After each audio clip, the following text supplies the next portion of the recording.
ধরে আছে।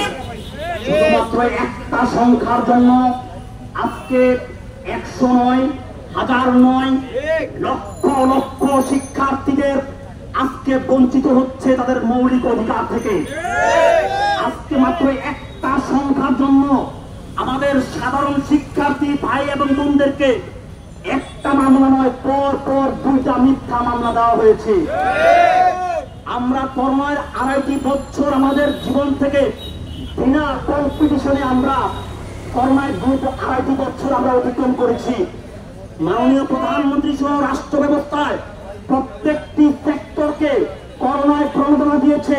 শুধু বেকার ছাত্র সমাজ, চাকরি প্রার্থীরা কোনো করোনায় কোনো প্রণোদনা পায় না। তাদের সাথে প্রহসন করা হয়েছে।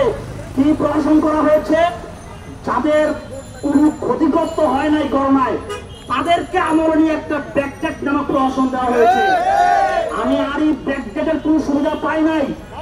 আমার মহান সংসদে জনপ্রশাসন মন্ত্রী যখন বলে 23 বছরে অনার্স মাস্টার্স কমপ্লিট হয়, আমি চ্যালেঞ্জ করে দিলাম, জগন্নাথ বিশ্ববিদ্যালয়ের ইকোনমিক্স ডিপার্টমেন্টে গিয়ে দেখেন ঝরাজীর্ণ অবস্থা। একটা স্টুডেন্টের অনার্স মাস্টার্স কমপ্লিট করতে গেলে তার 7 থেকে 8 বছর লেগে যায়। এই দায়ভার কিন্তু সাধারণ শিক্ষার্থীদের না, এই দায়ভার আপনাদেরকে নিতে হবে।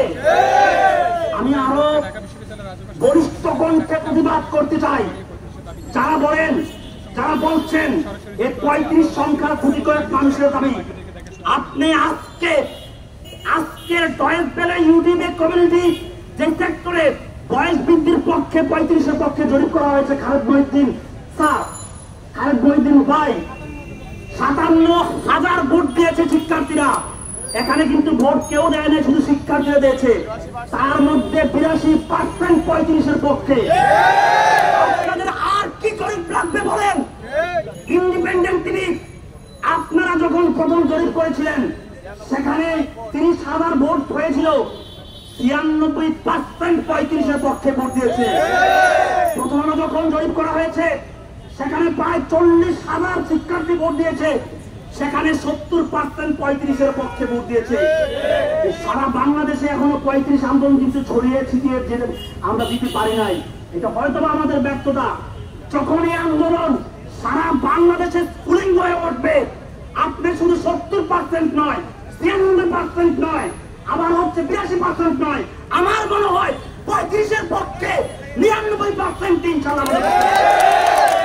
তাই এই গণমানুষের দাবিকে কখনো উপেক্ষা করবেন না, তারা পলিটিক্যাল না। আমি আবার বলছি, ছাত্রলীগের যারা জয় বাংলা স্লোগান দিয়ে মাঠ কাঁপিয়ে আপনাদেরকে সংসদে নিয়েছে, আজকে এই ছাত্রলীগের বেকার শিক্ষার্থীদের দিকে আপনি তাকান, আপনি সাধারণ শিক্ষার্থীদের দিকে তাকান না তাকান। এই ছাত্রলীগের যারা আছে রিডিং পর্যায়ে, যারা 35 চায়, আমাদের 11 মে সমাবেশে সাবেক ছাত্রলীগের কেন্দ্রীয় সেক্রেটারি গোলাম রাব্বানী ভাই 35-এর পক্ষে উনি শক্ত অবস্থান দিয়েছেন। তার মানে হচ্ছে ছাত্রলীগের প্রত্যেকটা ভাই চায় 35 হয়ে যাক। আপনাদের জয় বাংলা স্লোগান যারা দিয়ে মাঠ কাঁপিয়ে আপনাদেরকে সংসদে নেওয়ার পরে আপনারা এয়ার কন্ডিশনে বসে তাদেরকে আপনারা ভুলে যান। আমি আপনাদেরকে এটা বলবো, আজকের এই সমাবেশ থেকে এটা নিয়ে কালক্ষেপণ করবেন না, এটা নিয়ে কালক্ষেপণ করবেন না। 12টি বছর ধরে এই আন্দোলন কেউ কি দমিয়ে রাখতে পারছে? একটা মাস আন্দোলন কি বন্ধ করা গেছে? হামলা করেছেন, ভয় দেখিয়েছেন, আমাদের ভাইদেরকে জেলে পাঠিয়েছেন, তারপরে কিন্তু আন্দোলন বন্ধ হয় নাই। আপনারা বলতে পারেন এই মানুষগুলো গুটি করে কেন আপনারা ভয় দেখান? তারা তো নন পলিটিক্যাল, তারা ভয় পায়।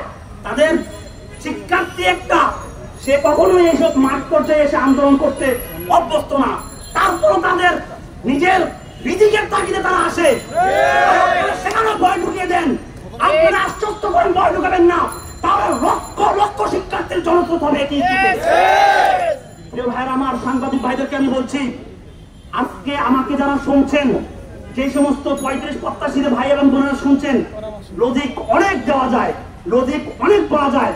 প্রত্যেকটি জিনিসের দাম বাড়ে, শুধু সাধারণ শিক্ষার্থী যারা হচ্ছে চাকরি প্রত্যাশী ভাই বোনদের কোনো দাম নাই এদেশে, সবকিছু দাম বাড়ে।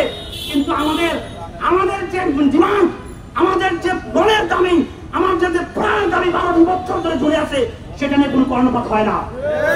মহান সংসদের সম্মানিত 40 জন সংসদ সদস্য আমাদের পক্ষে দিয়েছেন, সুপারিশ করেছেন। আবার একটা জিনিস বলছি, আমি সংক্ষেপে বক্তব্য শেষ করবো। মাননীয় শিক্ষামন্ত্রী ডিউ লেটার পাঠিয়েছেন। আমি বসতেছি না, মাননীয় শিক্ষামন্ত্রী কোন অদৃশ্য শক্তির কাছে আবার তিনি বক্তব্য চেঞ্জ করেছেন, কিন্তু জেনে বুঝে শুনে করে আমাদের পক্ষে সুপারিশ করেছেন। তাই নয় কি? তাহলে কোন অদৃশ্য শক্তির কাছে এটা আটকে আছে আমরা বোধগম্য নই। আজকের এই বক্তব্য থেকে বলছি, আপনারা শুধু আশ্বস্ত না, আপনারা কনফার্ম করেন যে বয়স বৃদ্ধি হচ্ছে, এই আন্দোলন নিমিশে শেষ হয়ে যাবে। যতক্ষণ না পর্যন্ত বয়স বৃদ্ধি না হবে, এই ছাত্র সমাজকে 12টি বছর ধরে আটকাতে পারে নাই, সামনে কিন্তু